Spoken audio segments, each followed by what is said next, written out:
loading on boats with the bales of cotton, getting no rest till the judgment day. Get yourself a brand new yellow, love it, baby, with the apple of your eye. Old and gold are high and well, they often do the paragraph chicken pie. Here we all work on the Mississippi, here we all work while the white folks play, loading on boats with the bales of cotton, getting no rest till the judgment day.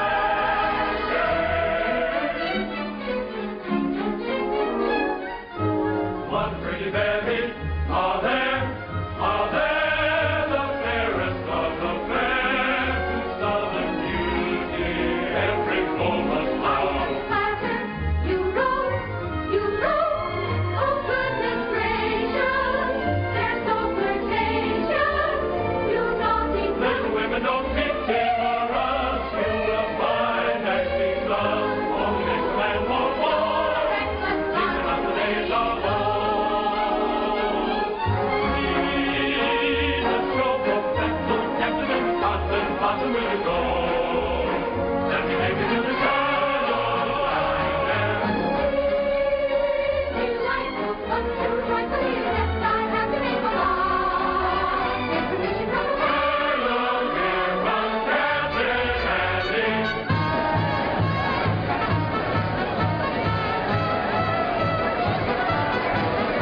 I have got such a wonderful show with the greatest of dramas and jolly comedies. Stephen Baker, the handsomest leading man, and beautiful Julie LaVerne as well. Captain Blossom, Captain Andy's floating show. Thrills and laughter, concert after, everybody's sure to go.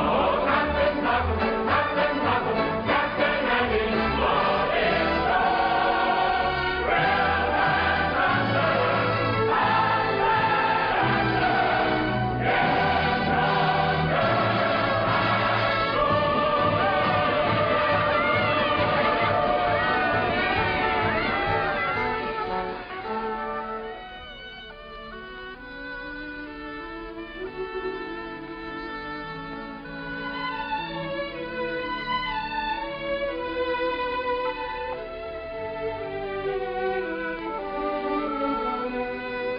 Who cares if my boat goes upstream, or if the gale bids me go with the river's flow?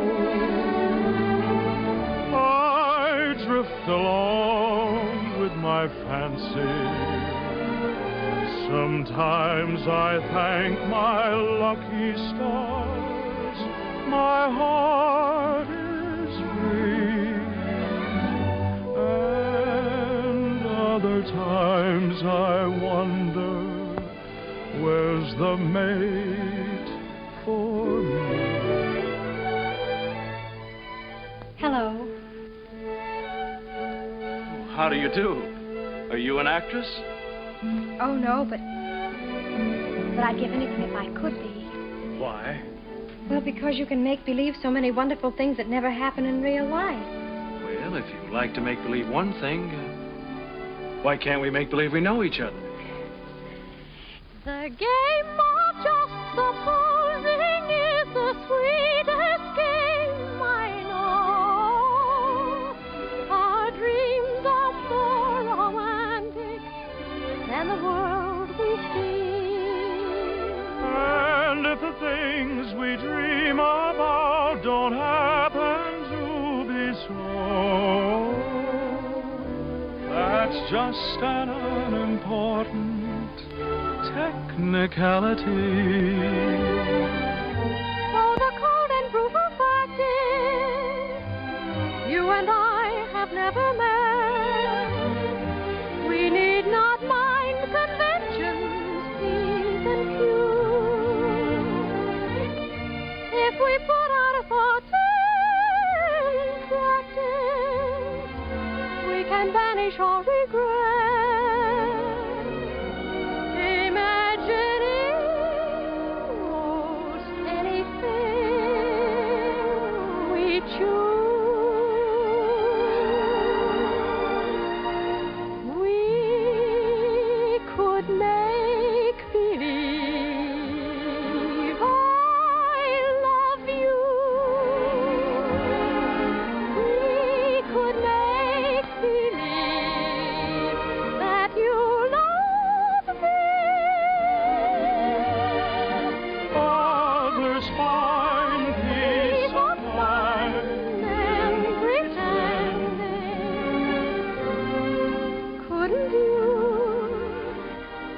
couldn't I? Couldn't we make believe our lips are blending in a phantom kiss, or two or three? Might as well make believe I love you.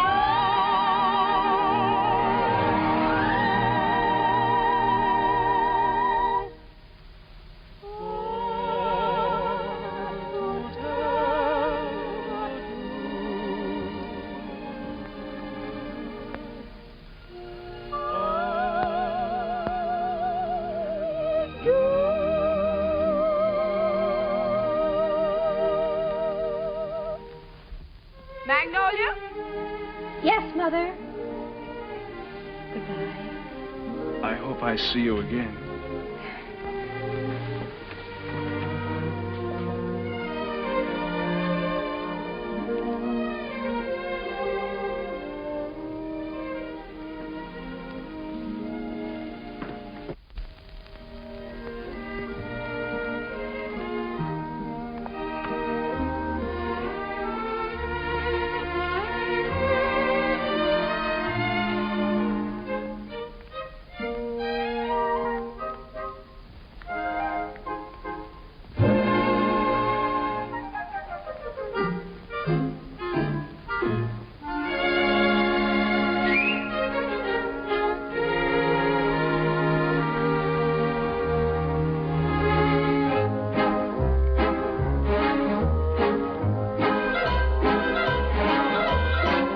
Upon the wicked stage ain't ever what a girl supposes.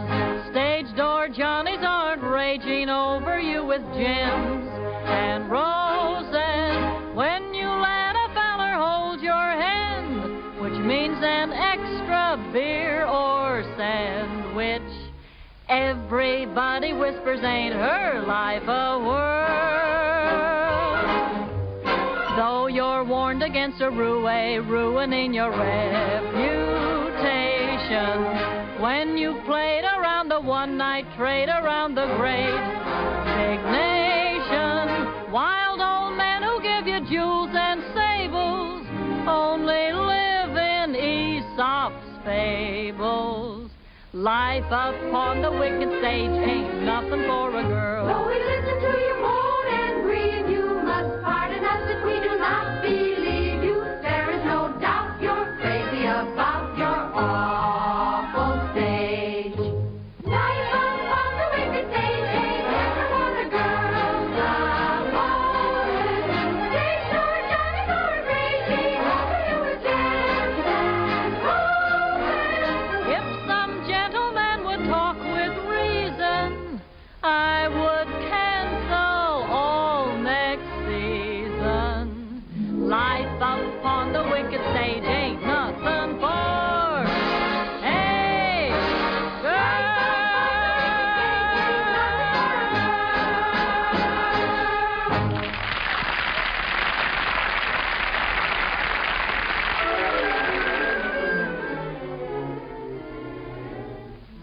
Oh, listen, sister, I love my Mr. Man, and I can't tell you why. There ain't no reason for me to love that man.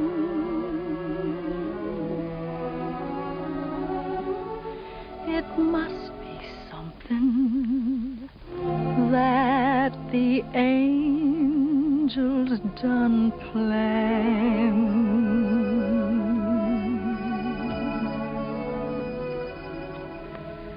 Fish gotta swim, birds gotta fly. I gotta love one man till I die. Can't help loving that man of mine.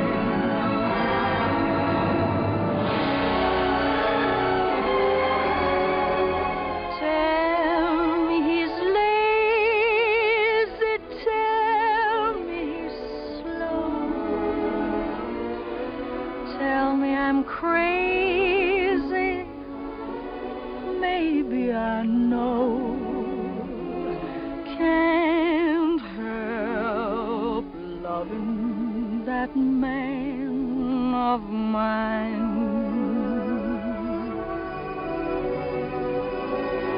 When he goes away, that's a rainy day.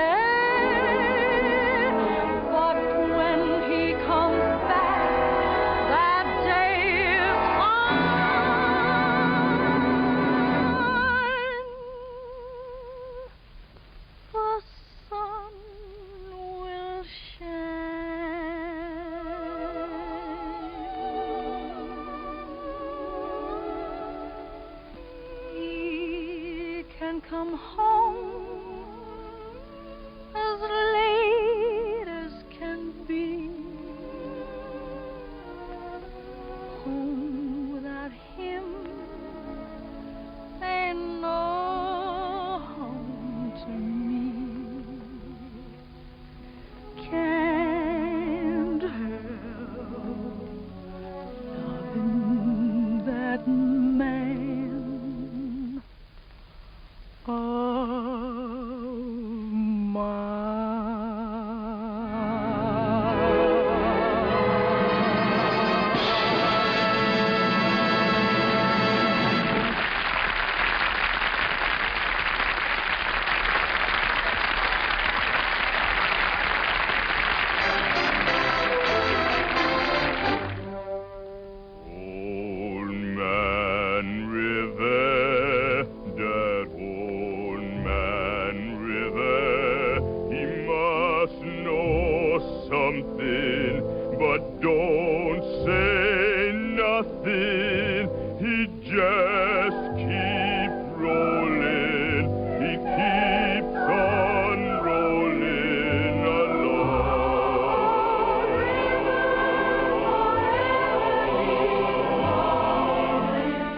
That was a swell show, Mr. Kern.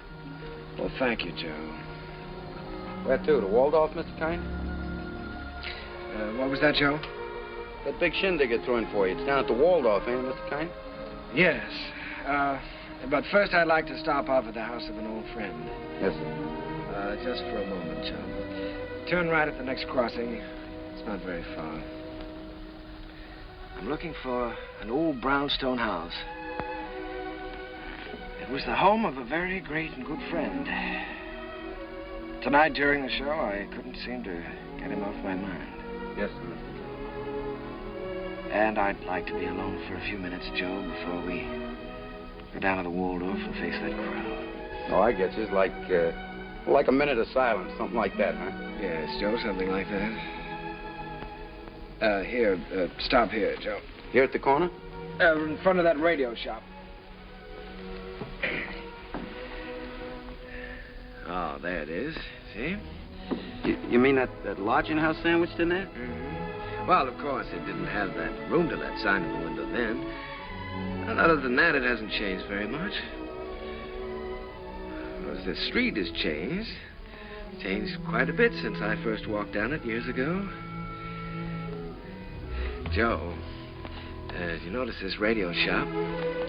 Well, that was a bicycle shop the first time I ever saw it.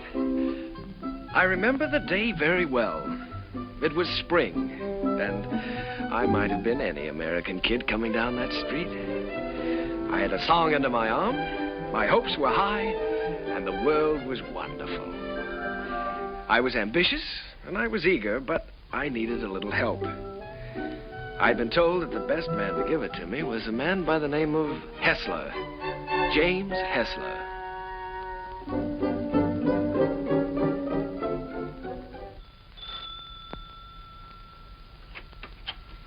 Come in. You're an hour late already. I suppose you realize that. You can start on the upstairs bedroom immediately. Mrs. Muller, Daddy wants some more roast beef. I'll be there in a second, Mr. Hessler, and see that you get to their nests, young man. He's not the moth killer. I'm a songwriter. A songwriter. I see. You entered under false pretenses. Well, it won't do you any good, young man. Mr. Hessler isn't seeing songwriters anymore. He's going in for better things. Maybe he should have some roast beef. He's very hungry. Shh. Don't mention roast beef in front of a songwriter. Look, Aunt, give me a snack here. No, so it is, so it is. You feel like you're going to fall down and faint, don't you? Dear. Well, you can come in for a while. Can't have people fainting in the house, not even songwriters. Thank you. Come in, come in.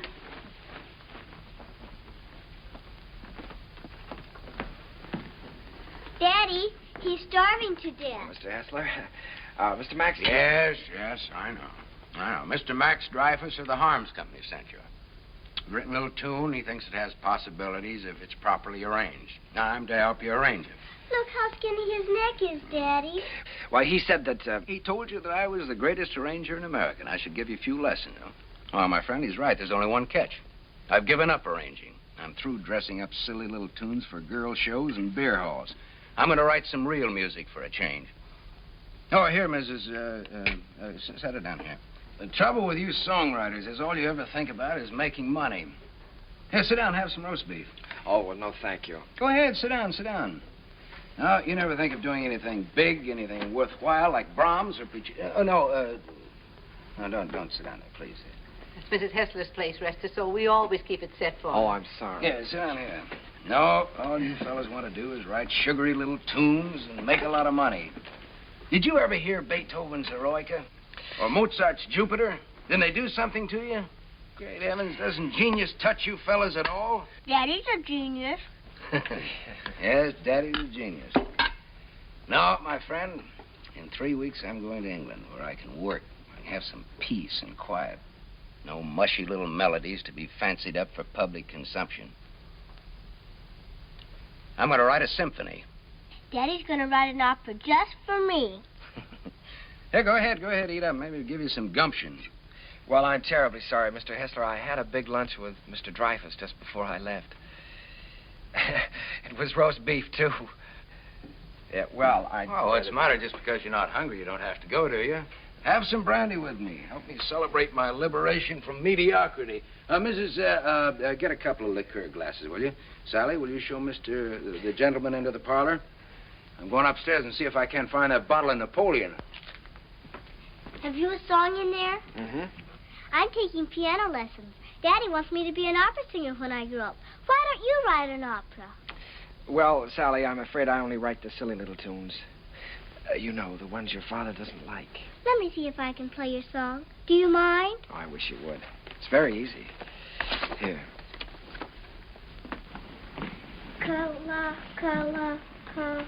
What's the name of the song? Kahlua.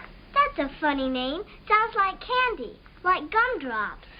Well, it's the name of a very romantic beach in Hawaii, Sally. No, that's B. B natural. Here, let me show you. Now, here's the melody. Should be played with clarinets. Oh, no. Wait a minute. No, that's not right. You've got to use clarinets to play the vamp. Oh, I was thinking of using brass there. Brass and spoil your finish? Good heavens, man. You've always got to save the brass for the finish. Oh.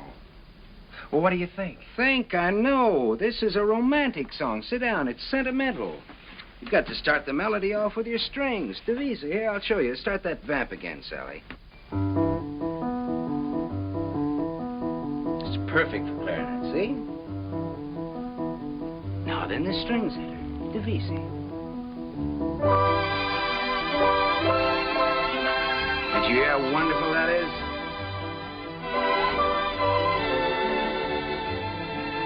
Now then, add trombones, muted trombones.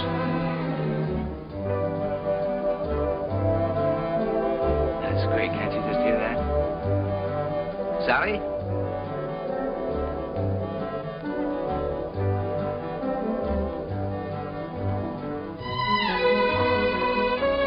No, wait a minute. We ought to add flutes there. Right, easy.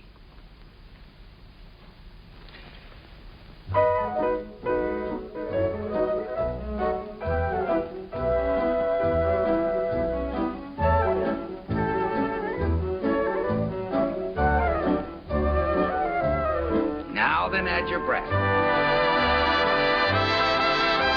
Your strings, too.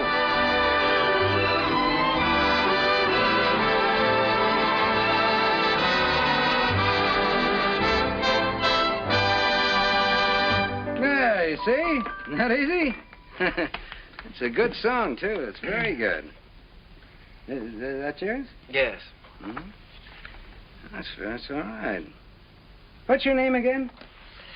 Kern. Jerome Kern. Well, I'm glad to meet you, Kern. Make yourself at home. And I did. My life became a pattern of notes and clefs, tempos and modulations. We worked hour after hour, day after day. It was the beginning of a friendship. It was the beginning of a lot of things. And now, not only did I have a best friend, I had a best girl, Sally. And what a girl. Oh, those were never to be forgotten days, and I hated to think of them ending. But at last the time came when Jim had to leave for England. Oh, here, Jim, let me help you.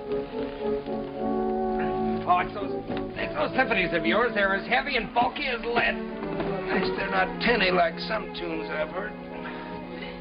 Oh, Sally, honey, come here. All right, here we go. Fortissimo. Dum-da-da-dum-da-dum. Fum. Got it. Oh, you carry a lot of weight, Sally. It was easy. Come along, Sally. At least we're not going to miss the boat. Goodbye, Mr. Kern. Goodbye, Mrs. Goodbye, Sally. Bon voyage. What does that mean? Happy journey. Bye, Uncle Jerry. Be a good boy. This will be the end of it, boys. Don't forget to pack my song, Daddy. No, I'm good. She means Kahlua. Well, that is her song, Jim. You know, if it hadn't been for Sally, I wouldn't be here now. Well, she's very fond of you, Jerry. I'm going to miss her. I'm going to miss all of you. Well, we may not be gone so long. It all depends on... You won't mind living here alone, will you? Oh, no, I'll get used to it. Jim, in case I don't get a chance at the boat, I just wanted to tell you that... Oh, forget it. I like arranging now that I'm through with it. I'm glad to have been some help. No, it's more than that. It's been your kindness and your home here. Look, Jerry, I just want you to write some good music, some real music. That's all the thanks I want. Don't waste your time fussing with those wheezy little tunes. Think big. Try to be somebody. I will, Jim. I'll try to be as big as I can. Yeah, good. That's fine. Well, we better be on our way. Oh, good heavens, Sally's song. You know, I'm so tickled that she remembered that. Remembered? It's your song, Jerry. She couldn't forget.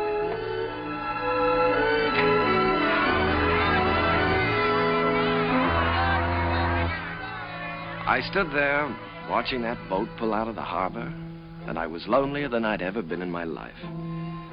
I walked through the days that followed, from office to office, theater to theater, always getting the same discouraging answer. The big hits were all English or European, and the local talent just didn't seem to have a chance. Broadway was closed to an American. From 23rd Street to Times Square, they were all playing Follow the Leader. And the leader was Charles Frohman. A moment. He's with Keller. Cecil Keller, the English composer. Mr. Frohman's not interested in American songs at the moment. He's leaving for England in a few weeks. Good day. How do you do? My name is Kern, Jerome Kern. Oh, yes. How do you do, sir? I see you have the deeds with you. Mr. Frohman's very anxious to see them. Deeds? You're the man from the real estate office, aren't you? No, I'm a songwriter. These are some of my songs. Your name isn't Kernan?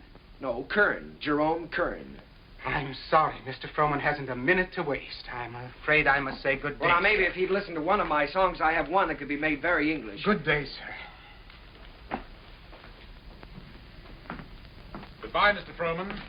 Goodbye, Mr. Keller. I'll see you in London soon. I'll call you when I get there. Thank you. I'll be waiting for your call.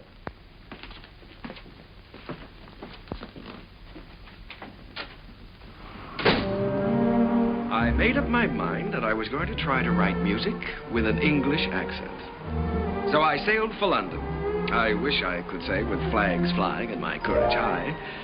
But the sea and I and the boat didn't get along too well together. I was mighty glad to see land again.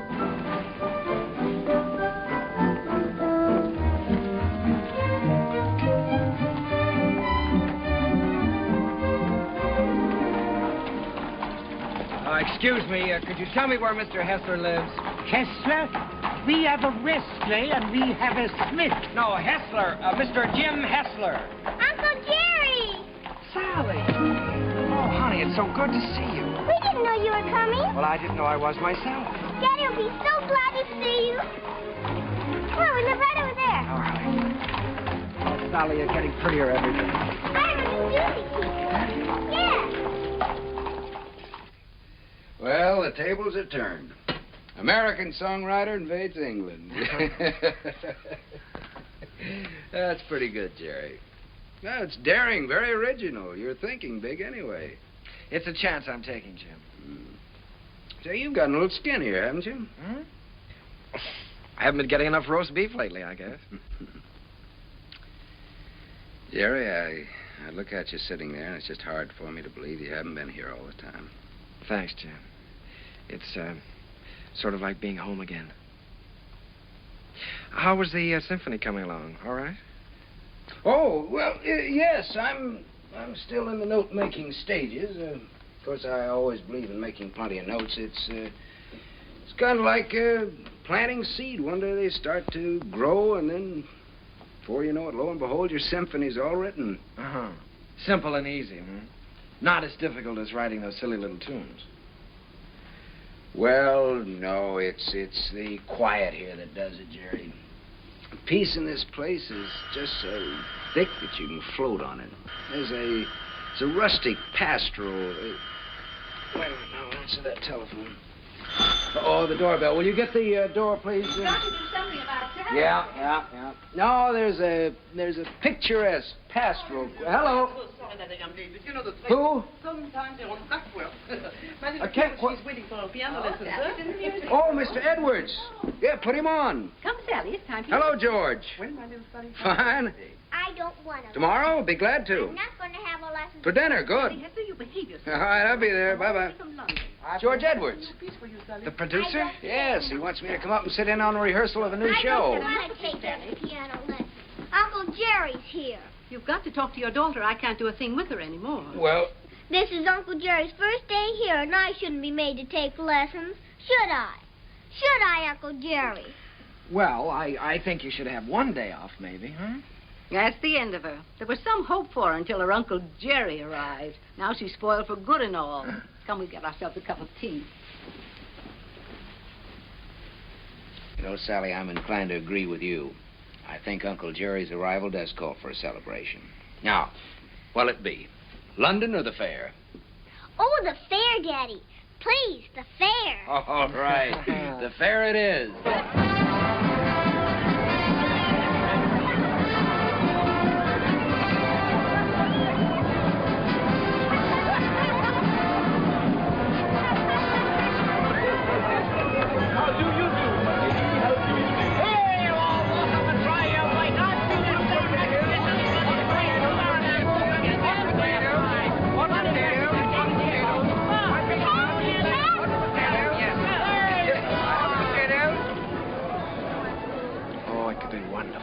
Could be wonderful.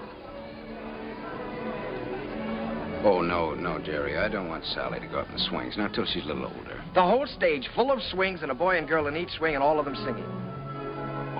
Oh, you mean for a production? Yeah. Yeah, that's not a bad idea. They could swing from the stage right out over the audience and back again. Make a good production number. What song would you use with it? Spoon with Me? Be perfect. Spoon with Me? That sounds fine. Suppose I take that up to George Edwards. For the gaiety? Sure. I'm going to have dinner with him tomorrow night. Oh, Jim.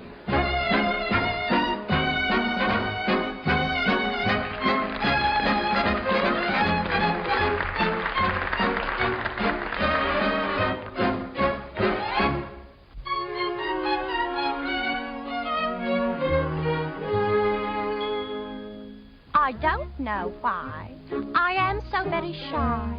I always was demure. I never knew what silly lovers do. No flirting I'd endure.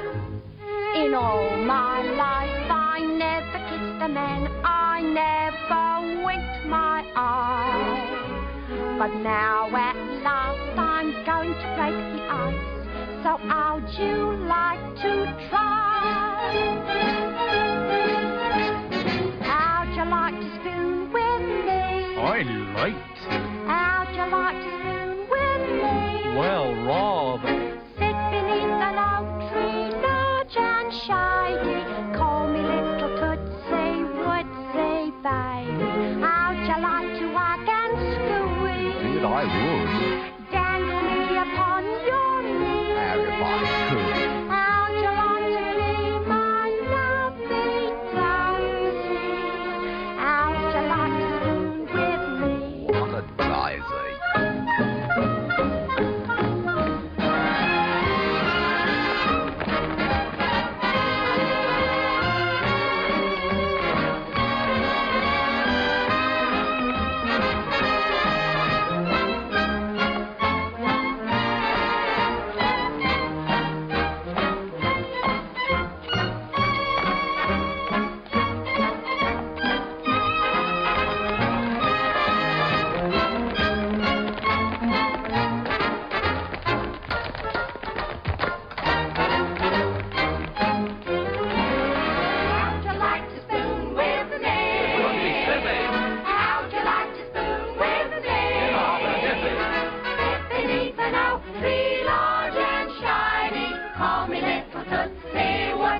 spoon with me.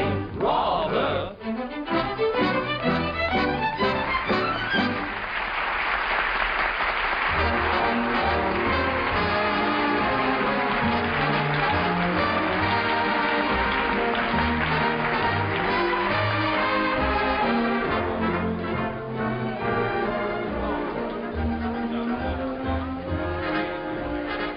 Pardon me for intruding. You've been pointed out to me as the composer of that delightful number with the swings in it. My name is Froman, Charles Froman. Mr. Kern, I want to congratulate you. Froman. I'm sorry, sir. It isn't my number. My name isn't Kern. There's Mr. Kern, sir. Down the bar bit. That gentleman there? Why, he can't be the composer. It's him, sir, sipping sherry. And a very nice gentleman he is, too, sir, for a musician. Mr. Froman, I have something here which I know you'd like. It's a beautiful number with parasols, with all sorts of parasols.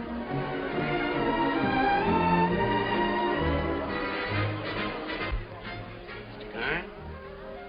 Oh, Mr. Froman, how do you do? I'm very glad to know you. Mr. Kern, I want to tell you I think your swing number is delightful. It has such beautiful English charm to it, really delightful. Oh, by Jove, Mr. Froman, that's rather nice of you. It's a pleasure to know you, Mr. Kern. You know, you fellas over here have a style all your own. As English as the scent of the May blossoms. Would you join me in a glass of sherry? Righto. Miss.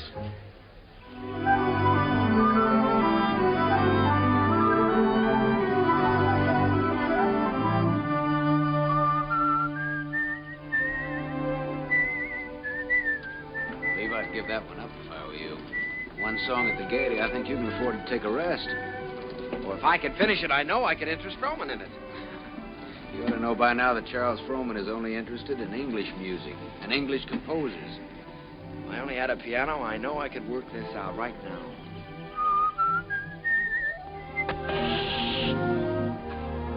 Flat. Well, it looks like you do have a little work to do. That town we passed wasn't very far back, was it? No, not very. Well, let me take your bike, and I'll go back and see if I can borrow a repair kit. No, I think I'd better go. I can talk with the natives better than you can. Well, let me do it. I can use my accent on them. That's just what I was afraid of. No, you wait here and whistle yourself a little tune till I come back. Make sure you can find this place again. I'll find it.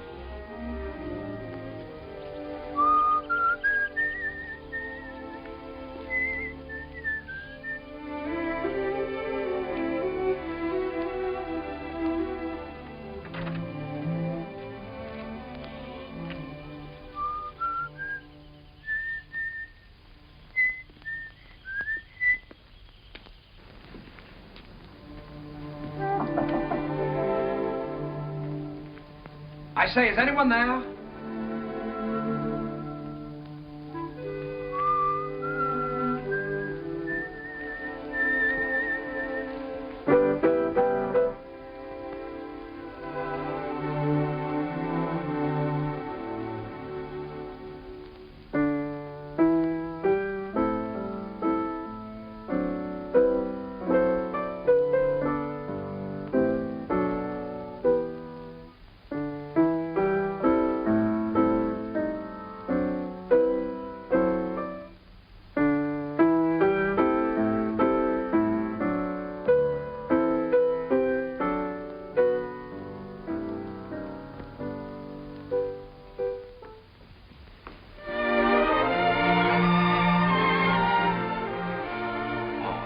How do you do?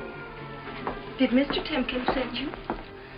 Well, I was passing by on my bike, and I got a flat tire, and, well, then you don't work for Mr. Timkins.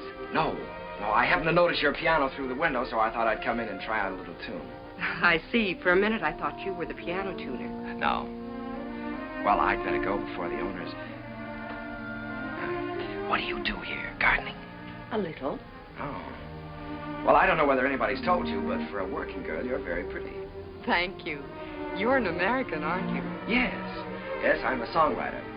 As a matter of fact, that song I was playing as you came in was mine. Did you like it? Oh, you wrote it yourself? Sure. Oh, I write lots of songs. Maybe you've heard this one.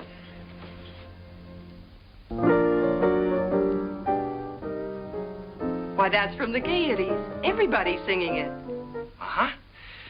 Now, this is the one I was working on.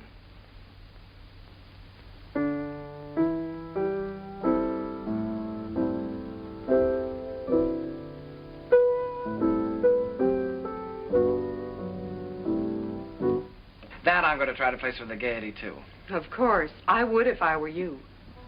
Don't you believe I wrote these songs? Tell me, when you compose, do you always break into people's houses to borrow their pianos? Oh. All right, I'll tell you what I'll do. If I place this with the Gaiety, I'll send you tickets and you can come and see for yourself. Will you? I'll tell you when I get the tickets. I beg your pardon, miss, but your mother would like to speak to you. She's in the upstairs sitting room. Thank you, Katie. I'll be right up. Well, I'm terribly sorry. But I still wrote those songs. And I'll still be waiting for the tickets. Will you? Wonderful. I won't forget.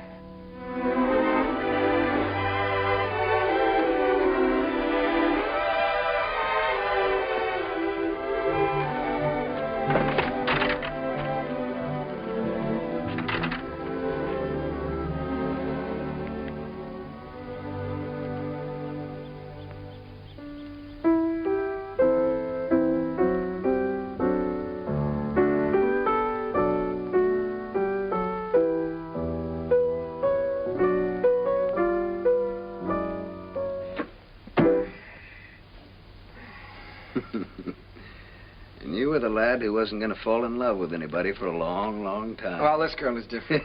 Sure, I know. Oh, now, don't joke about it. It's serious. Don't you believe me? Yes, of course I believe you. Now, she really is different. I know. Her hair is like spun gold shining in the sunlight. Well, I don't know about her hair. She had a kerchief on, but her eyes were like pools in the starlight. I see. Even with her working clothes on, she's the prettiest girl I've ever seen. I'm sure of it. Seriously, Jim, don't you believe me? Yes, Jerry, I believe you. It's spring, isn't it? And tomorrow morning, I think I'm going to give you a great big dose of sulfur and molasses. Good night.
Noticed. When I look at you, I can't seem to see anything else. Oh, writing songs again. Perhaps we better stop and have lunch. All right. You can move in under those trees there. Isn't it a beautiful day? Beautiful. Now, let's see. You've seen Westminster Abbey and the Tower of London, and you've seen Buckingham Palace and Hampton Court. Maybe there's something I can tell you about this place. Eva, let's drop the history course for a while. Do you mind? Not that it isn't interesting, but, well, there are a few things I'd like to know about you, too. Well, all right.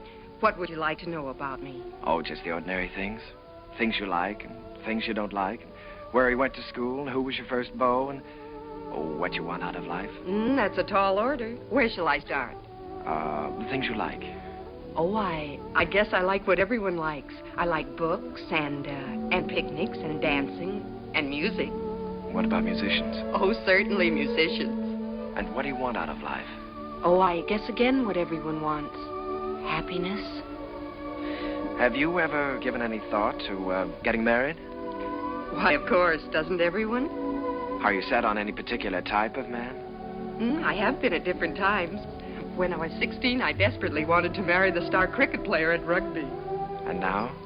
Now? Oh, now I don't really know. Except that he must have a sense of humor, and he must be kind, and he must be intelligent and good company. And of course, he must love me very much. Well, I know somebody with at least one of those characteristics. Someday I'll tell you all about it. Oh, good afternoon, good afternoon, good afternoon. And how have you been this afternoon? Well, I'll tell you how I've been. That's I've been so. looking Never all... mind, never mind. You feel wonderful. You feel great. How could you be otherwise after such a beautiful day? Tell me, my friend, how is your knowledge of English history? English history? Did you know that London happens to be the largest city in the world? Yes, I know that. Did you know that within the county of London there are 14 road bridges that cross the Thames? Now, there's the Waterloo. There's You don't say. Sounds dull, huh? Well, it's far from dull, my friend, when your history teacher is as beautiful as all the sirens of history put together. Did you know that all the swans on the Thames belong to the King of England? No, fancy that. And the male swan is called a cob. Well, what does that get? And did you know that when you walk into Hampton Court, you're walking right straight into history? Oh, my dear friend, you have so many things to learn about England. Have you ever heard of a man named Charles Frohman? Frohman. Well, now that's a familiar name. The face escapes me. How can you talk about Frohman when I'm talking about love? Oh, so that's been the theme of this little dissertation. Yeah. Well, I'm glad you informed me. Oh, that's all right. Because the next time Frohman's office calls, I'll tell him that you're too busy to be bothered. Yes, you tell them that I'm too busy.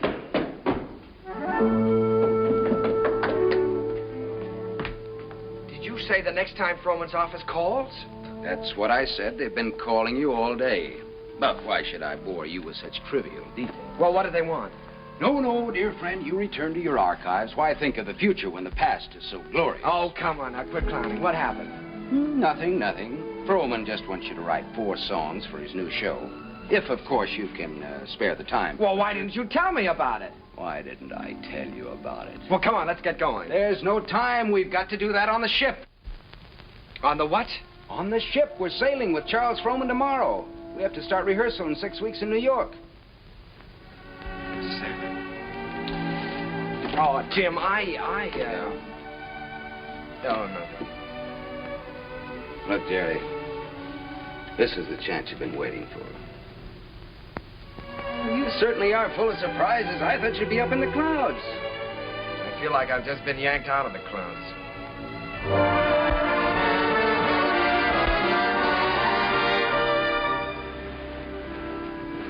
Jerry, aren't you coming down for lunch? No, Jim, I'm not very hungry. Now, look, you've got to snap out of this. It isn't the end of the world, it's the beginning. Here you are on your way back home with a Charles Frohman contract in your pocket. Why, you ought to feel wonderful. I know it. That's what I keep telling myself. You go back to England. If I just could have seen her once more. Jerry, it was all we could do to catch the boat. You couldn't help that. And you talked to her on the phone. On the phone? What can you say on the phone? Hello, it was nice seeing you. Take care of yourself. Oh, Jim, there were so many things that I wanted to say to her. Now, look, Jerry, you've got to think about your career. Things are just starting for you. Yeah? You can say that over and over again, and you know what happens? What? Nothing. Jim, you know, for the first time in my life, I'm lonely. Here I am on a ship full of people with you, and I might as well be on a desert island all by myself. Did you ever feel this way? Yes, once. What did you do about it? I married the girl. Well, hello, Mr. Froman. Hello there. Been looking for you two. You weren't down to breakfast? No, the first day out is always rough on me. Good Englishman should have his sea legs by now. Come and have lunch with me. Mr. Froman, there's something I must tell you. I'm not an Englishman. Mr. Kern, there's something I must tell you. I never thought that you were. At least not after the first 15 minutes. Matter of fact, I'm very proud to be able to present a new American composer to Broadway. Thank you, Mr. Froman. I have a lot of faith in you, Jerry. Just received a wireless from Julia Sanderson. She's accepted the part of the girl from Utah. Wonderful. Now I've got to have a great song for her. If it's a love song, he's got one.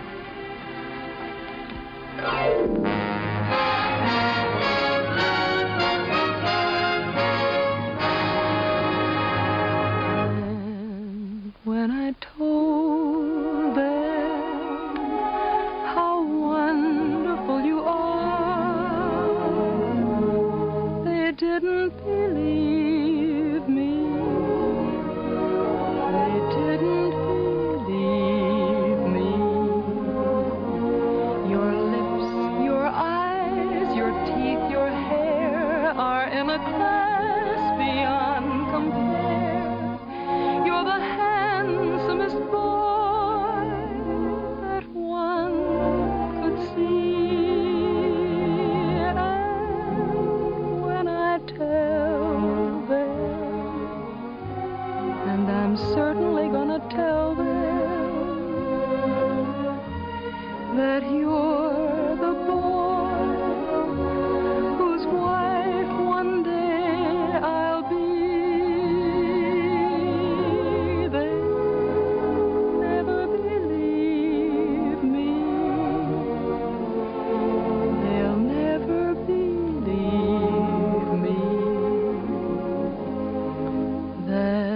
from this great big world you've chosen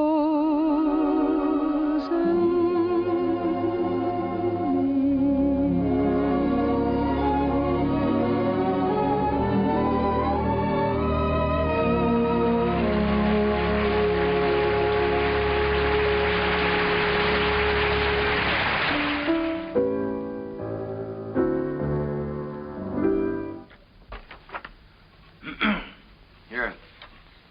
I've got the Clouds number worked out pretty well now, I never realized that writing a complete score was such a job before. Well, one good all-night session like this does wonders. We could use another week. We weren't 3 weeks late already.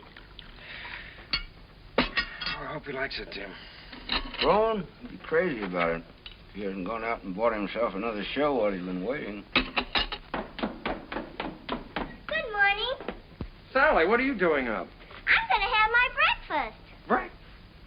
It isn't morning already. No, it can't be. Sally, you'll be late for school. I'm coming. Say, Jim, don't you think I better call Froman's secretary and get an appointment? You better call him at home. It's a little early. Good morning. Bryant 2446, please. Do you think it's in good enough condition for him to hear? Oh, yeah, sure. It's in good shape for a first draft. Hello, this is Kern, Jerry Kern. Mr. Froman was expecting me to call today about an appointment. He's leaving for England. Well, but he promised that he was going to listen to my show, Oh Boy, for his next production. Saying it's today. Oh, all right, thanks. Well, that's it. He's gone over to buy himself another English show. Well, he can't. No? No, he can't. We worked like dogs on this score, Jim. And I had all my plans made, too. After he bought it, I was going to jump the next boat for England.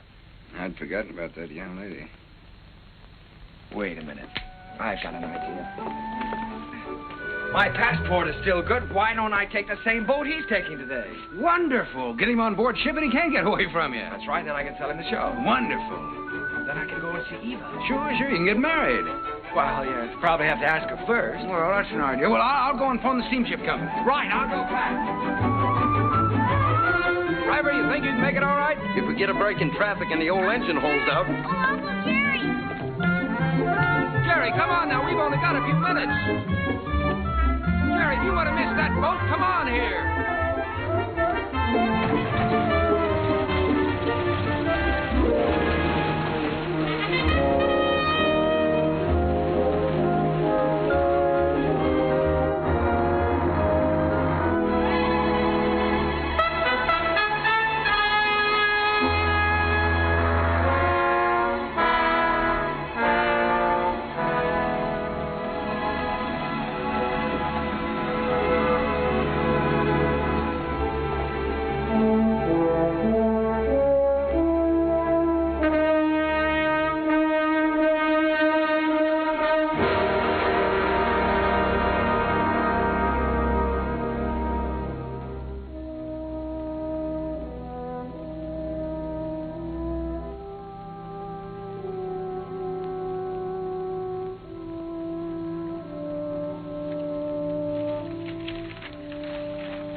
Charles Frohman.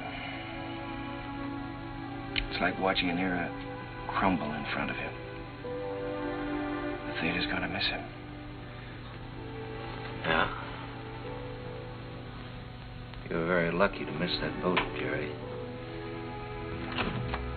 Seen Max around? Oh, hello, Jim. Victor? No, I think he went over to Comstock and Elliott's. What a terrible tragedy. Yes, it's unbelievable. Jerry and I were just talking. Jerry, you know Victor Herbert, don't you? This is Jerry Kern, Victor. How do you do, Jerry? It's a great honor to meet you, Mr. Herbert. Charlie Frohman spoke of you quite often. He had great hopes for you. Well, he was very kind. He liked you. But more important, he respected you. And it's easy to see why. You've got a song to sing. Thank you, Mr. Herbert. Look down at that city, Jerry. It's made up of millions of people. And music has played a part in all their lives. Lullabies, love songs, hymns, anthems.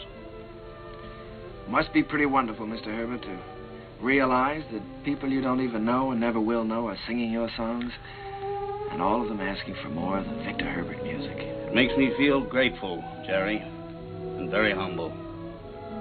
One of these days you'll find out yourself how it feels. What is it my publishers call me? The Dean of American Music. Well, I think you're going to be the next dean. One thing I must admit, you've got a better figure for it. Keep writing, boy. Don't let anything stop you. Good night. Good night, Mr. Herbert. Night, Victor. Good night, Jim.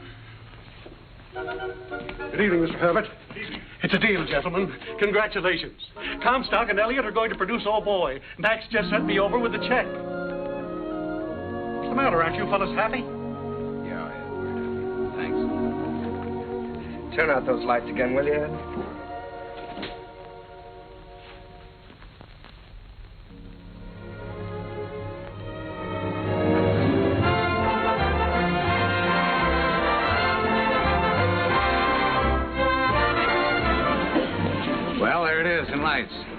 How does it feel? Well, it feels pretty good. If I could just get rid of some of these butterflies in my stomach. How do you feel? Well, I've got a little butterfly trouble myself. I suppose you think we're standing in front of the theater on 39th and Broadway. No, what do you take me for? This isn't 39th and Broadway. This is the top of the world. Pretty nice world, isn't it? Yeah, it's great. It's wonderful what a difference seeing your name in lights can make, isn't it? Come on, we better go in or we'll miss the show.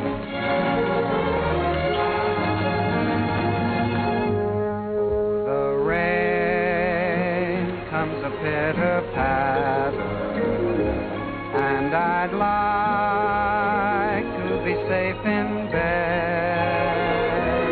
Skies are weeping while the world is sleeping, trouble heaping on our heads. It is vain to remain and chat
Jerry. You're in, my boy. Listen to that applause. That's for you.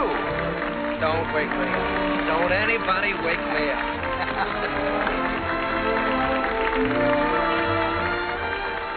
Figured out how you're going to spend your money yet? Well, for one thing, I think I'll buy an interest in Harms. For another...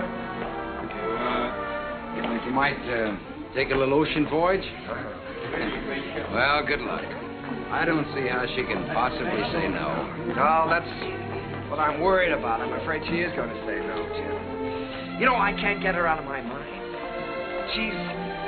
Yeah, I know. I've been through this before. She's everything you've ever dreamed of on this earth. She's everything I've ever dreamed of in heaven.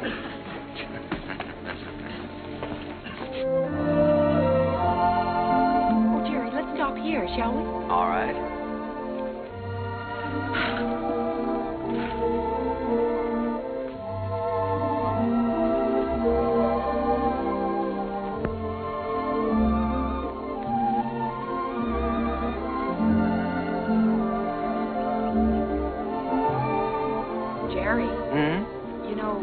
Write very often.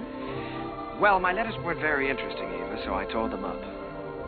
As a matter of fact, you didn't write very often yourself. A lady doesn't correspond with a gentleman, unless it's a reason other than a personal one. Oh, well, now, doesn't that sound a little silly to you? No, it sounds altogether fitting and proper. Oh. You want to fight? A lady doesn't fight. Well, what does a lady do? Oh, you're impossible. Well, you're right. If I were you, I'd have nothing to do with me. In fact, if I were you, when I ask you to marry me, I'd say no. Just on the grounds that a lady never says yes. Now, see here. Are you going to ask me to marry you? Might, with a little encouragement. A lady doesn't... In my country, if a lady wants to be asked, she has to be encouraging. In my country... In your country? What in your country? Well, there are proper ways to go about such things in every country. Oh. Well, then let me put it this way.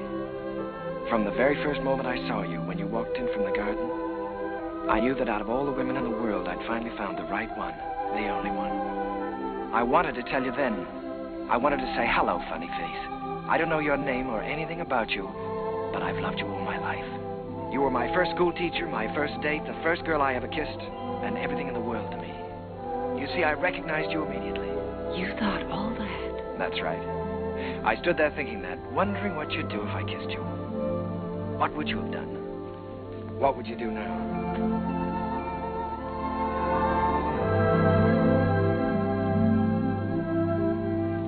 Will you marry me, Eva? Thank you so much. I'd love to. Hello, Mrs. Kern. Hello, my darling.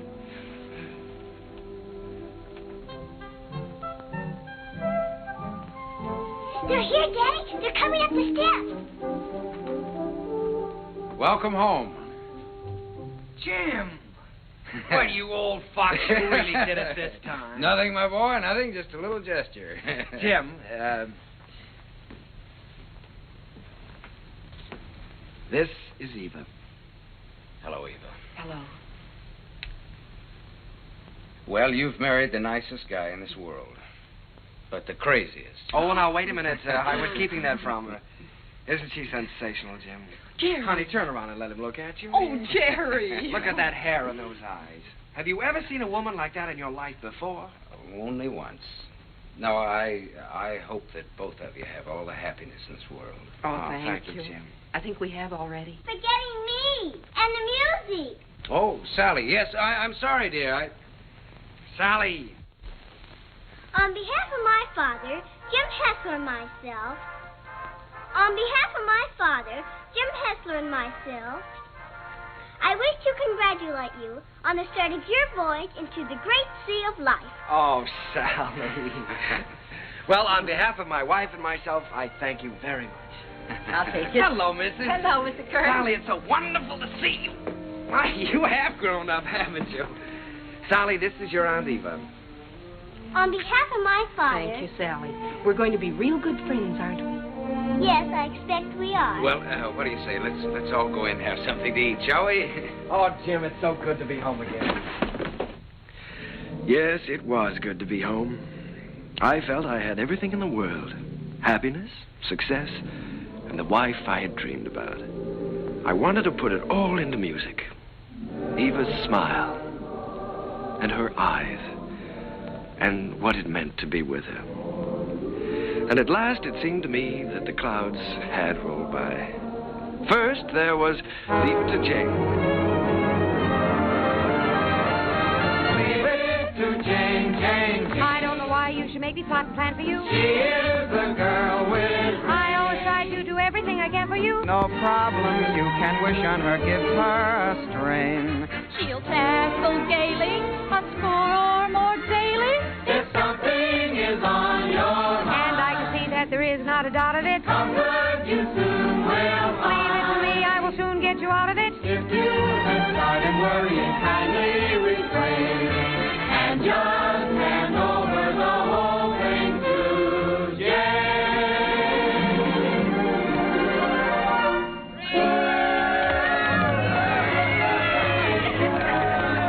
Well, Jane, why don't you tell us how you do it? Yes, come on, Jane, tell us. Oh, but it's really very simple. I just study up on the famous women of history. You mean like Lucretia Borgia? Well, no, not exactly. Listen. In days of old, beside the Nile, a famous queen there dwelt. Her clothes were few, but full of style, her figure slim and svelte. On every man that wandered by, she pulled the Theda Bara eye. And everyone observed with awe that her work was swift, but never raw. I'd be like Cleopatra if I could have my way. Each man she met, she wed and kissed, and she dozens on her waiting list. I wish that I had lived there beside the pyramid.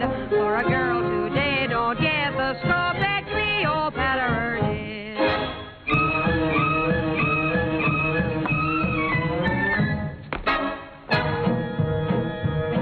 She danced new dances now and then, the sort that make you blush. Each time she did them, scores of men got injured in the rush. They'd stand there gaping in a line and watch her agitate her spine. It simply used to knock them flat when she went like this and then like that. That dancing Cleopatra was always on the spot. She gave those poor Egyptian kings something else to watch besides the Sphinx. Mark Antony admitted that what first made him skid was the wibbly wobbly wibbly dance that Cleopatra did.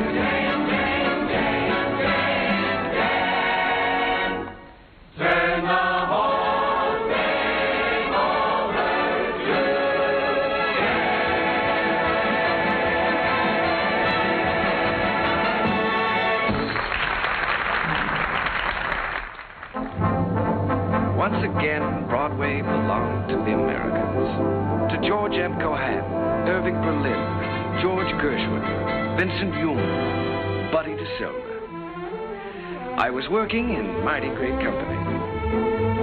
And in one of my own shows, Sally, I was fortunate enough to have the reigning queen of the era, the wistful, lovely, unforgettable Marilyn Miller.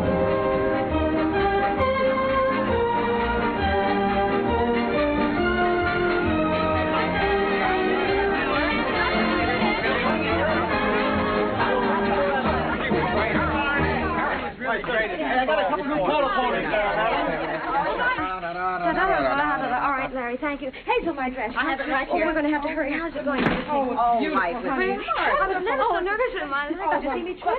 Oh, you covered nice. More flowers from Mr. Ziegfeld. Oh, how wonderful. Lovely. Says the first act was a dream, signed Flo. Wish she'd said the second act. Don't worry about the second act. Second's better than the first. No. Thank you. Hazel, is everything ready for the quick change? Everything's ready in the stage dressing room. All right. Thank you. Hazel, we got everything? Yes, everything's here. All right, let's go. Good luck, Miss Miller. Thank you. Good luck, dear. Oh, fine, Miss Miller. Best of luck, girl. Keep it up, Marilyn. Keep your fingers crossed, John. You bet. Oh, here you are, Miss Miller. Everything is ready. Here you are, Miss Miller. I got it nice and warm for you. Put it right here. You got everything else?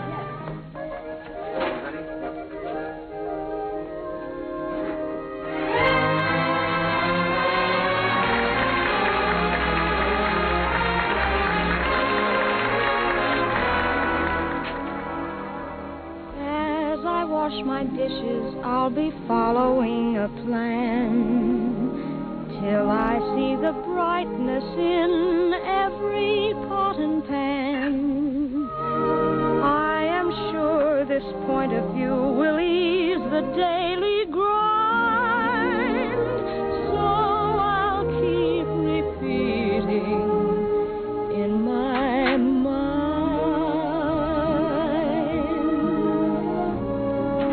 Look for the silver lining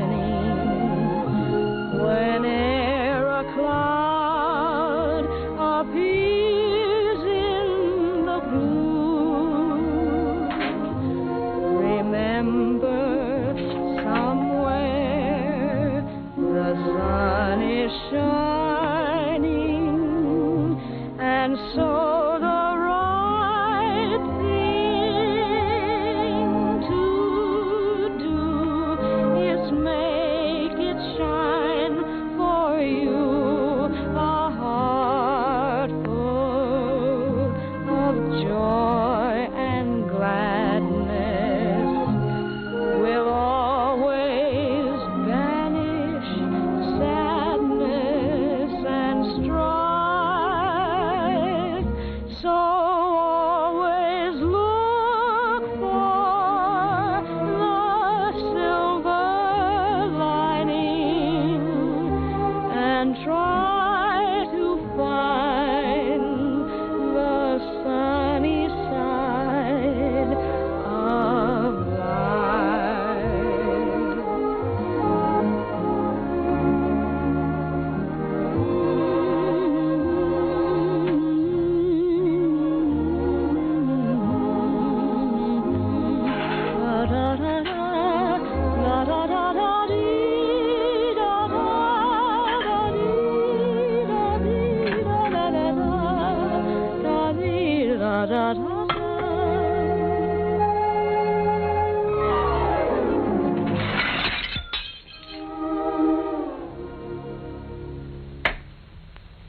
So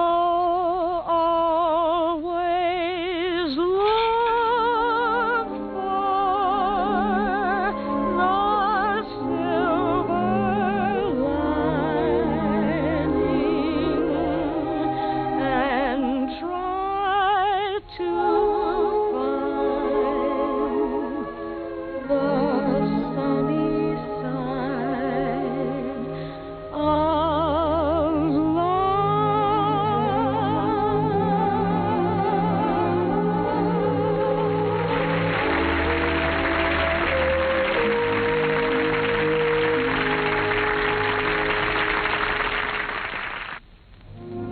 I never thought I'd ever keep a scrapbook, but it was nice to know that people were singing my songs and asking for more.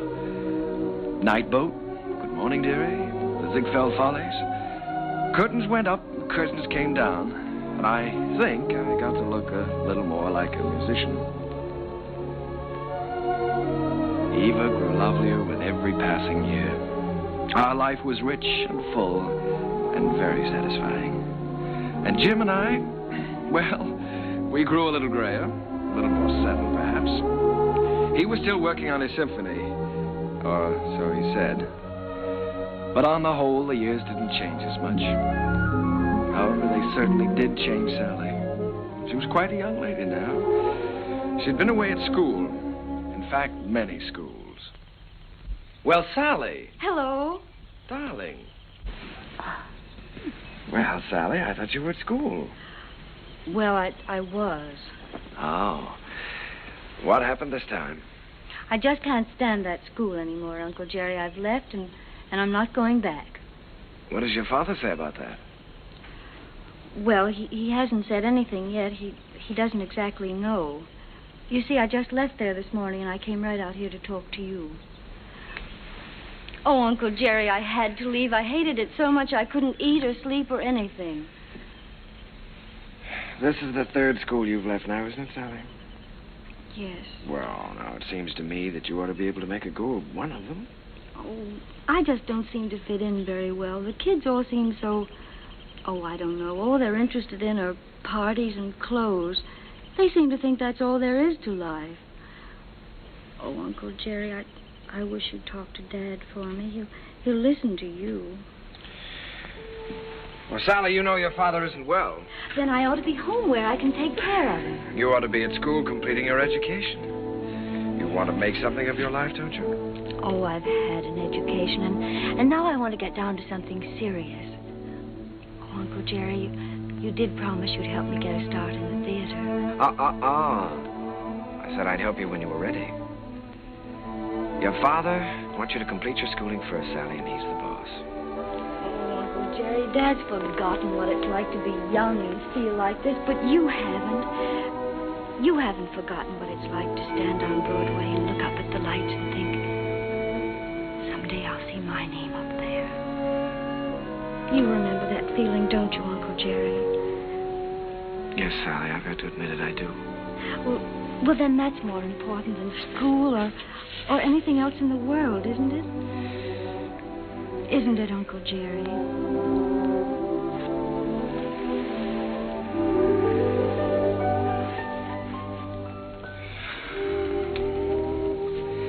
It's the third time, Jerry. Yes, I know. Maybe we shouldn't have made her go back before. After all, if she hates it so much... Oh, Jerry, you can't keep on running away from things all your life. It's time Sally found that out. Well, you can't live another person's life for them either, Jim. It isn't fair.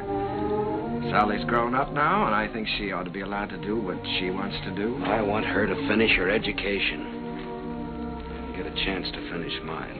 I always said that any kid of mine was going to get the right start in life. Well, what's right for one person isn't always right for another, Jim. You know that. Jerry, the trouble with that girl is she's just plain stage-struck. She comes by that honestly enough, doesn't she? Remember how we used to pound the sidewalks and knock on doors? Nobody could stop us. Goodness only knows enough people tried to. Remember how thrilled we were when we finally realized we were in? So what right have you or I to interfere with Sally? Yeah. Well, what are we going to do, Jerry? I'd give her a part in Sunny. So cast. Part of Gwen hasn't been cast yet? Gwen, well, it's only one line. Gwen is going to have a song. The doctor's here, Mr. Hessler. Oh, fine, Miss. Doctor, I'll be with you upstairs in just a minute. Good evening, Mr. Kern. Hello, Doctor. You know, when you get to be my age, you start collecting pills. Well, Jerry, I hope that works out all right.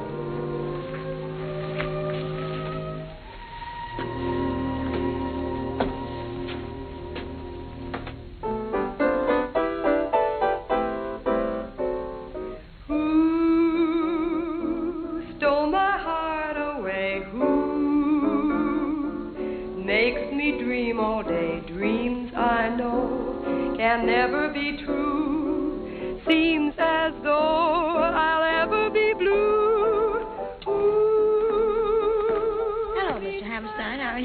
Very well, Miss Miller, and you? Fine. Hello, Oscar. Jerry. This is a charming number. I was just telling Jerry how much I liked it. What a fine lyric you've written. Oh, thanks. Jerry, I've just been talking to Mr. Dillingham, and he thinks that Who should be a big production number instead of a solo, and that, of course, Marilyn ought to sing it. Oh. Well, then, of course, we'll have to do it. It puts me in rather a tough position, though, Oscar. After all, I did write it for Sally. I know you did, Jerry, but we'll give Sally something else. Oh, she's going to be awfully disappointed. It's a wonderful song, and I'd love to sing it, but I hate to take it away from her. Well, it's for the good of the show, Marilyn. I think you're right, Oscar. Have you thought, though, how you're going to tell Sally? It's not going to be easy. Oh, I thought you should tell her, Jerry. Oh, I was afraid you would. Well, after all, you know her so well, it shouldn't be too difficult. Well, it would be a lot easier if I didn't know her so well. Would you like me to tell her? I'm sure she'll understand. Would you do that, Marilyn? Certainly. Ask her to meet me in my dressing room. And don't worry. Thank you, darling.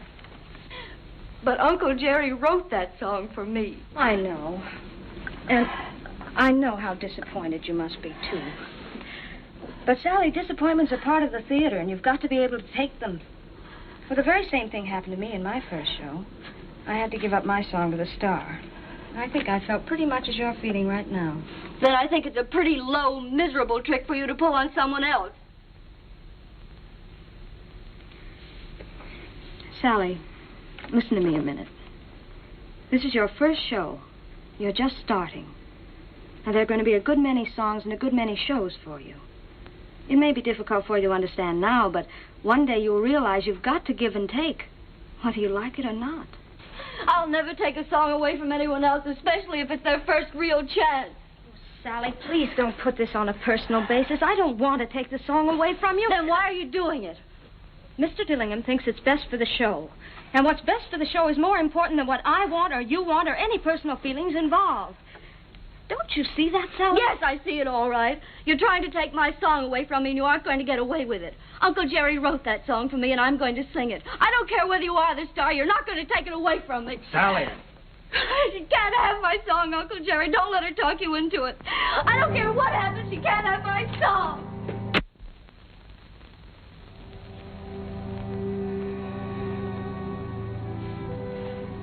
I'm sorry, Jerry.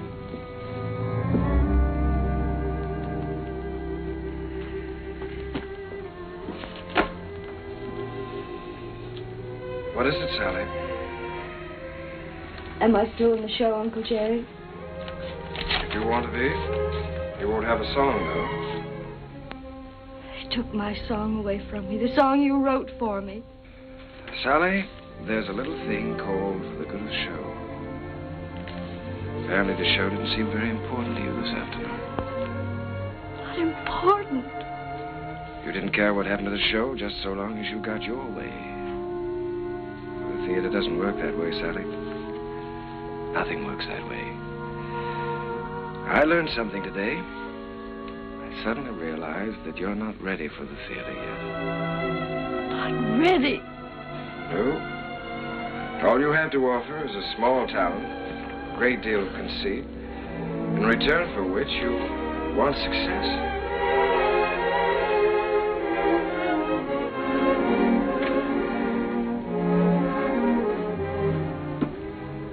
Sally, I've known you and loved you ever since you were a little girl. I couldn't love you anymore if you were my own child. But I must say this to you. You're not going to get anywhere in this life by using people. And until you realize that, you're not going to have the respect of anyone. Sally, I'm ashamed of you.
back into my memory's eye. Little playmate was my game mate in the day gone by. Ragged dresses, tangled tresses, flying o'er the hill. Heaven bless us, you know that's the Sheriff Jackson still. You funny little willow that describes her to a T. She is full of fun, he named the lady perfectly. She is bright and sunny.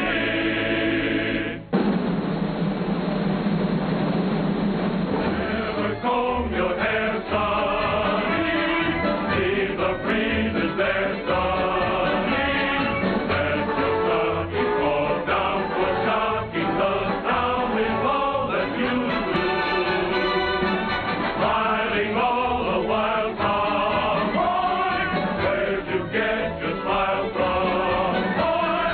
Little sunny girl, be my honey girl, sunny.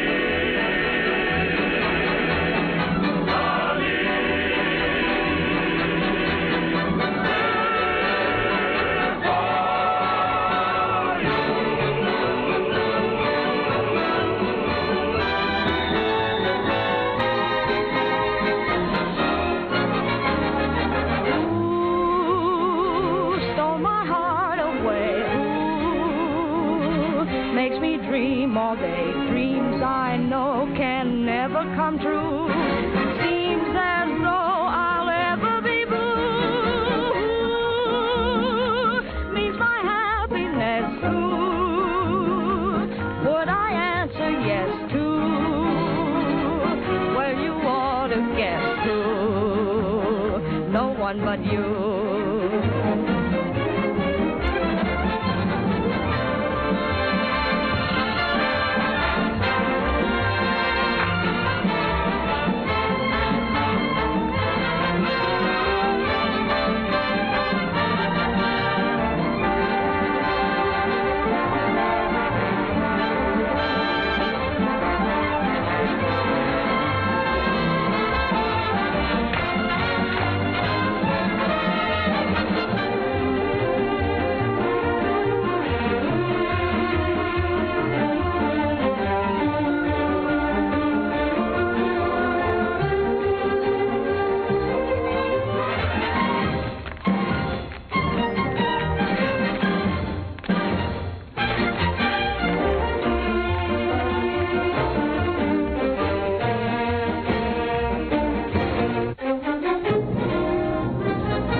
Yes, Miss Muller.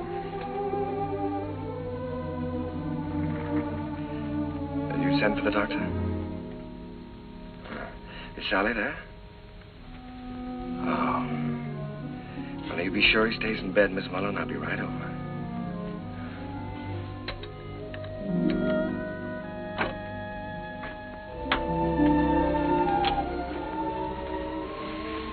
The doctor get here? He's upstairs in Mr. Hessler's room.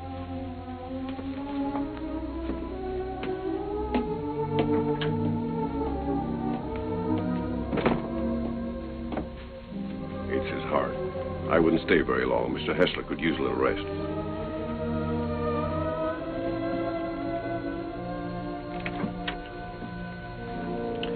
Well, good evening, Jim. Oh, Jerry. We missed you at the theater tonight. How are you? Sally's gone, Jerry. Yes, I know. Mrs. Muller told me. She didn't come down for dinner, so went up to her room.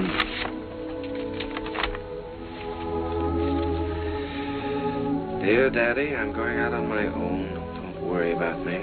Someday you'll be proud of me. I'll always love you. P.S. Tell Uncle Jerry I still love him.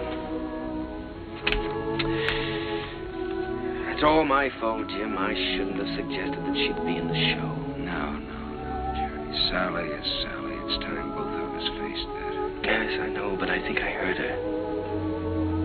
Well, she's got spunk, all right. Jerry, she's young. She's way too young to be out on her own.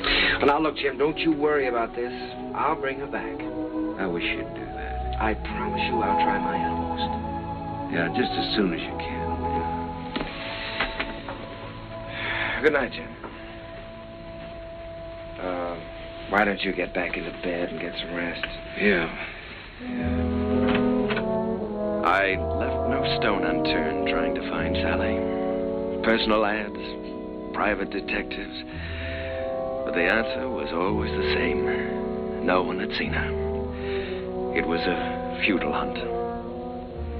I tried to keep Jim's hopes alive, but I think he knew.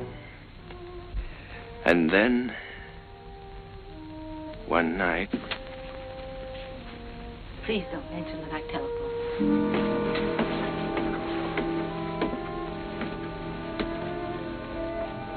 I think, Mr. Kern, you'd better go up right away. He's been asking for you.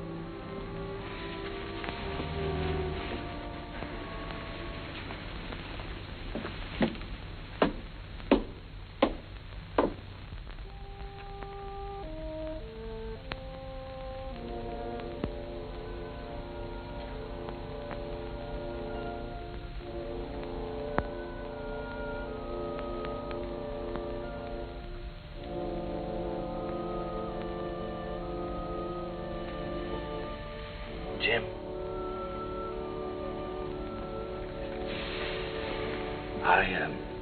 I was just driving by. I thought I'd drop in and say hello. Yeah.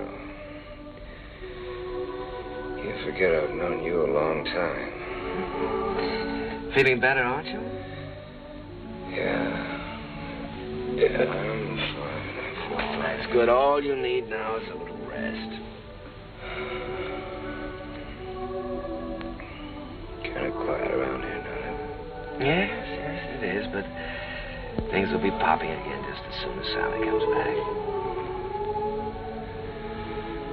Have you heard from her, Jerry? No, not directly. But I've got a couple of very good leads. I've got a hunch they won't be very long now. Then I'm going to see to one thing, Mr. Hessler. You're going to finish that symphony. I've kept you from that too long now. Oh, I forgot about that symphony. Forgot about it years ago. Well, what about your notes? I never made any notes. I was just posing as usual. You know, I used to go around hollering about being a genius. You are a genius, Jim. And you with your wheezy little tunes. You were writing the real music. The folk music of America. Thanks, Jerry, for letting me kind of stick around. No, wait a minute. Let's get something straight, Jim. I didn't let you hang around. If it hadn't been for you and your faith in me, I would have quit half a dozen times, you know that. And if we're going to start handing out bouquets, I just want you to know that I don't know where to begin to thank you.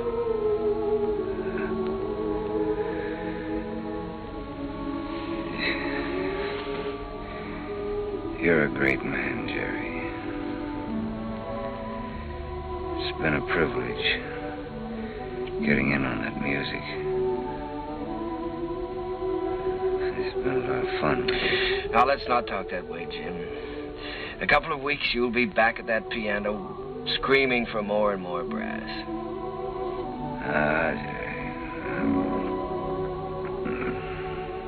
This looks like the time for strings. Jerry, if I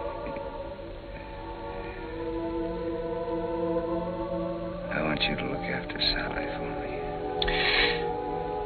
Jim, you're going to be all right. So is Sally. In a couple of weeks, why, we'll be laughing about this.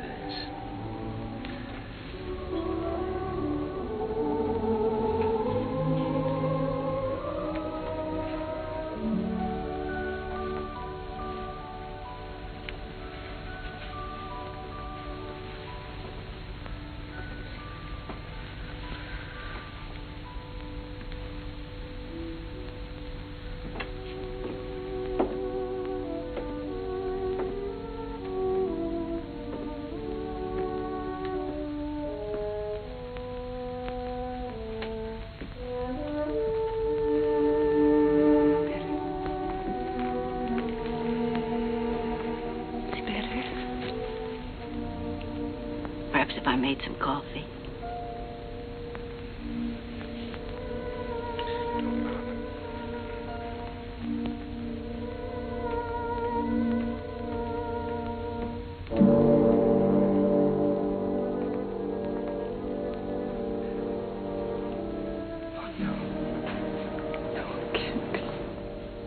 Mr. Kern had hardly closed the door when he...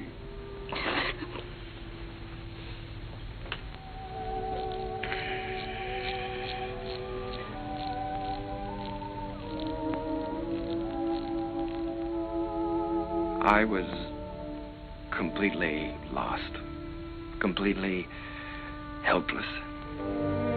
Jim was gone, and I had failed him, was still failing him. I'd lost a world with Jim's passing, and everywhere I walked with ghosts, reliving lost hours, pacing a world of memories.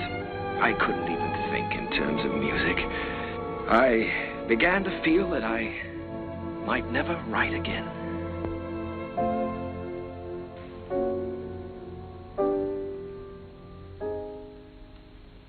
How long has this been going on? For weeks, Oscar. Ever since Jim died. He's a score to write me. Hasn't done one song. That certainly doesn't sound like Jerry. He seems to have completely lost heart. Have you had any word of Sally? No, but he has every friend he ever had in show business looking. Well, don't worry about it. She'll turn up. It's Jerry I'm worried most about. You know, Oscar, I believe he's beginning to think he can't write music anymore. It's heartbreaking to watch him. Well, I have a book here I'd like him to take a look at. I've been commissioned to adapt it and write the lyrics, and I think Jerry's the man to do the music. I don't think he'll do it, Oscar. Well, that's hard to believe. There's never been a time as long as I've known Jerry when you couldn't excite him with a good story. There's never been a time in his life like this. But you can try, and I'll tell him you're here.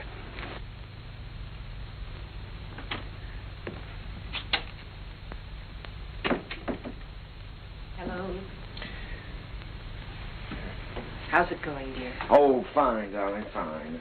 I was just tinkering a little bit with the melody, but it's going to be all right. Of course it is. Aye, it is raining, isn't it? Jerry, Oscar Hammerstein's here. Oscar? Oh, darling, why didn't you tell me? Oscar, come in. Hello, Jerry. My goodness, it's good to see you. Won't you sit down? Sit down. Thanks, Jerry. Well, what's new? I'll tell you what brought me out here, Jerry. I came across a novel that I think's going to make a great show. Now, if you'll do the music, I'd like to do the book. Oscar, I'd love to. I really would, but, I have so many commitments right now that I don't think it wouldn't be fair to you or anyone concerned. Suppose I leave the book with you and you glance through it when you have time. Oh, it's no use, Oscar. Well, I'll leave it anyhow. See you next week. Won't you stay for dinner? I'd certainly like to, but I have to get back to town. Bye, Eve. I'll see you to the door, Oscar. Bye. Bye.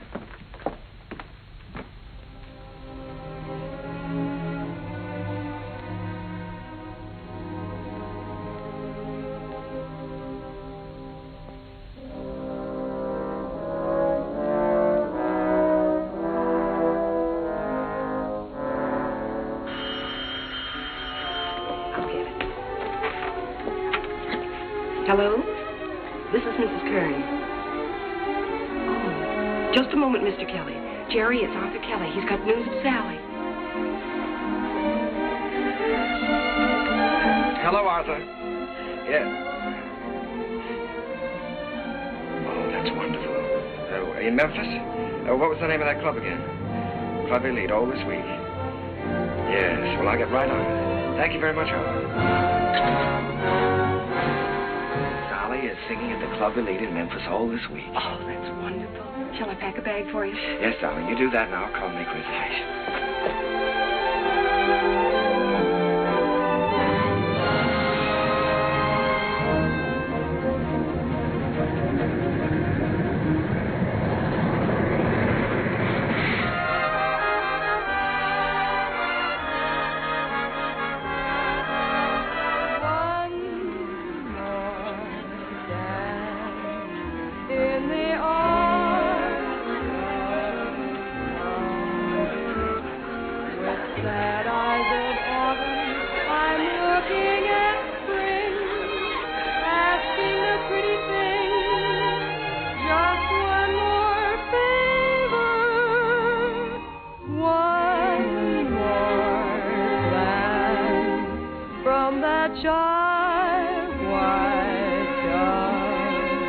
One more night, if you will.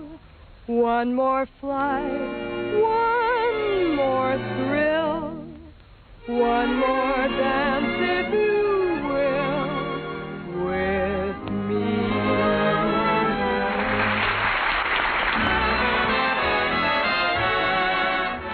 Will you dance with me? Oh, no, thank you. No. Go ahead and dance with us, Charlie. Thank you. Go ahead. Charlie. Will you dance with me? I sure will, baby. What's this? Sit down.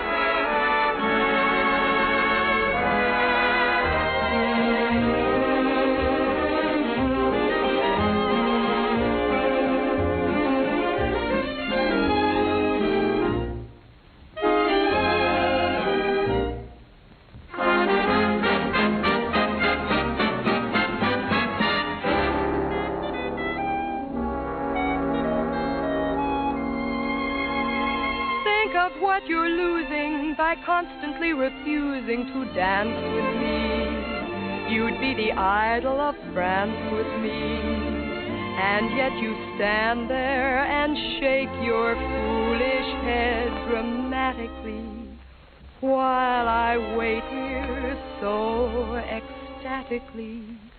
You just look and say emphatically, not this season, there's a reason. I won't dance, don't ask me. I won't dance, don't ask me. I won't dance, madame, with you. My heart won't let my feet do things they should do. You know what? You're lovely. So what? I'm lovely. But oh, what you do to me. I'm like an ocean wave that's bumped on the shore. I feel so absolutely stumped on the floor.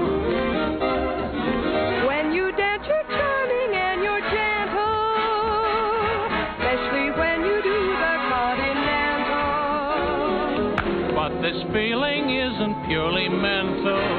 For heaven rest us, I'm not asbestos. And that's why I won't dance. Why should I? I won't dance. How could I? I won't dance. Merci beaucoup. I know that music leads the way to romance. So if I hold you in my arms, I won't dance.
Sally. Uncle Jerry. Oh, Uncle Jerry, I'm so glad to see you. What are you doing here? Well, I was out front watching the show. Did you see what we did to your number? Yes. I bet you like the show, Miss. Not at all. As a matter of fact, I liked it. I wish that some of the people who think my music is highbrow could have seen it. I'm so excited, I don't know what to do. You look wonderful, Uncle Jerry. More handsome than ever. How's Aunt Eva? Oh, she's fine. But, of course, she misses you. Oh, I miss her, too. I miss you both. Is she with you? You haven't told me yet what you're doing here. No, your Aunt Eva's in New York. And I'm here because somebody told me I could find you here. I've been looking for you for a long time now, Sally. Oh, Uncle Jerry, you shouldn't have bothered. I'm all right. Oh, I'm sure you are, but I promised your father I'd look after you. Sally, I want you to come back to New York with me. I can't, Uncle Jerry. I'd like to, but I can't. When I heard about my father, I never realized he was so ill, Uncle Jerry. You know I never would have left him. I know that, Sally. When I heard about him, it was as though someone had forced me to look into the mirror for the first time. I loved him very much, and I knew I'd broken his heart. I was spoiled and selfish, and I knew that I could never have any respect for myself again unless I did what I said I was going to do. So you see, I can't go back right now. I'm making my own way now, and I'm pretty good at it, too. Well, Sally, I just don't like the idea of you being here and all alone. This is just a stepping stone from where I've been to where I hope I'm going. I'm making $50 a week now because management thinks I'm worth $50. If I'm worth more, I'll get more. And if not, I'll have to find it out for myself. And Uncle Jerry, I'm not using anyone. 5 minutes, Miss Hessler. Thank you, Jimmy. You understand, don't you, Uncle Jerry? Well, Sally, you know, darling, I'd give anything in the world if you'd let me help you. But I must say that I've never been quite so proud of anyone in my life as I am of you at this moment.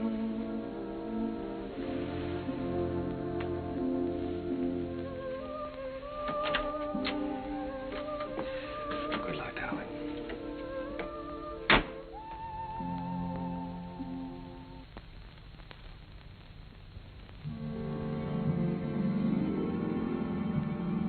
Gradually, I felt the old heartache misting away, and I was at peace. The promise I had made Jim had been fulfilled. Sally was going to be all right. I walked along the river that night, with the river wind in my face and the taste of it on my lips. And I stood there listening. A sudden excitement thrilling for me, listening to the song of a river that makes its way right through the heart of America. And the voice of that river was the laughter, the tears, the joys, the sorrows, and the hopes of all America's people.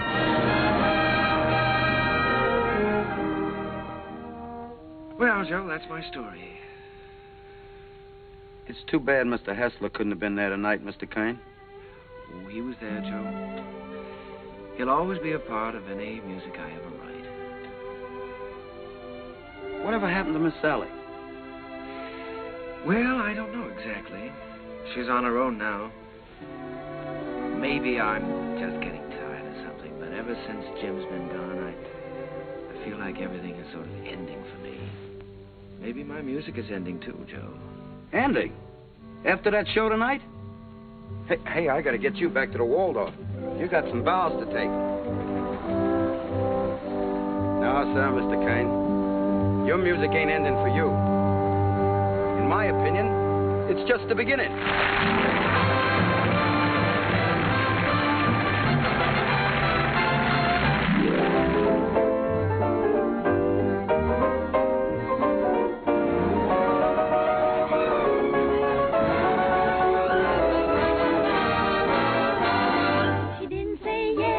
didn't say no, she didn't say stay, she didn't say go. She wasn't so sure that he'd be good. She wasn't even sure that she'd be good. So what did she do? I leave it to you. She did just what you do.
Do sit down, Mr. Kern. Oh, you sure we won't be in the way? Oh, certainly not. Not at all. Well, I can't get over this, Mr. Cyd. We certainly don't grow stages like this on Broadway. Darling, look at the size of that orchestra. Why, you have everything in the world to work with here. That's right, Mr. Kern. We've tried to give you the best of everything. Yes, that's so. What was the number you were going to do today? Well, we found an old song of yours that you did first in 1917, called The Land Where Good Songs Go. Oh, I'd almost forgotten about that one. We're using it as a frame for some of your other songs. What star is going to sing this? Well, Mr. Kern, as a matter of fact, we're trying out a newcomer. Oh, a newcomer. This girl did a test for us in New York, and it impressed us, so we flew her out here. She hasn't done much yet, but we have great hopes for her. Quiet! All right, girls, we're ready. Ready for a take. All right, let's try one. Places, please. Okay, Charlie. Hit the lights. Quiet. Okay, roll 'em. Action.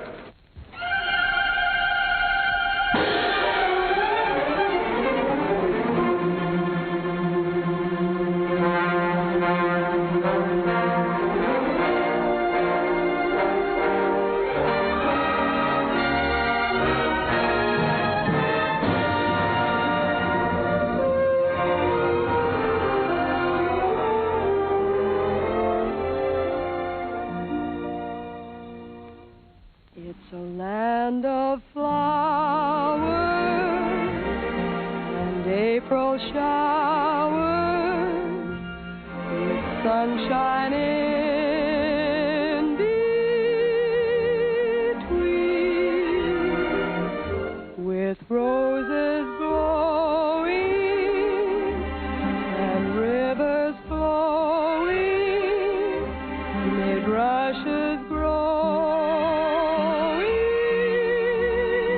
green. No one has Like her, Mr. Kern? Like her? I love her. I'd rather hear her sing one of my songs than anyone else in the world. Wouldn't you, Eva?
what am I giving?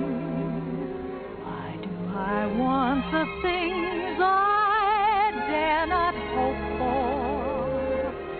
What can I hope for? I wish I knew.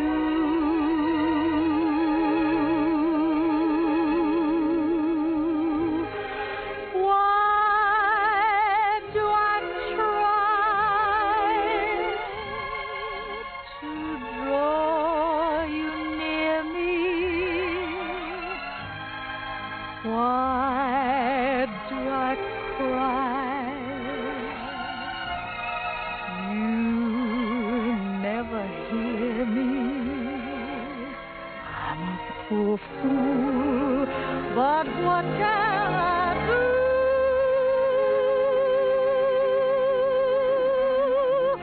Why was I born to love you?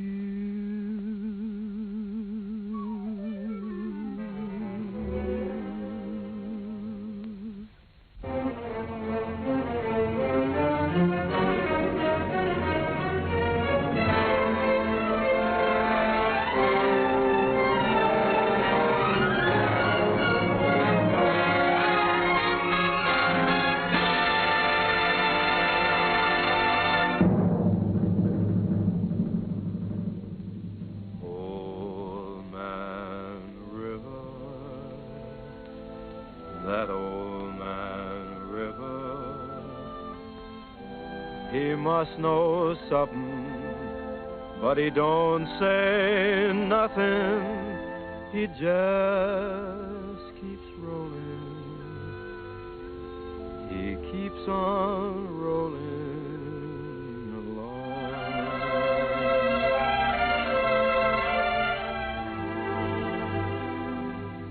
He don't plant taters, and he don't plant cotton, and them what plants some is soon forgotten.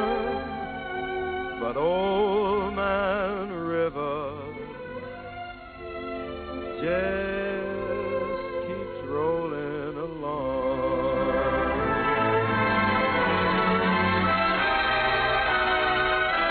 You and me, we sweat and strain, bodies all aching and racked with pain. Tote that bar, lift that bell, you get a little drunk, and you land in jail.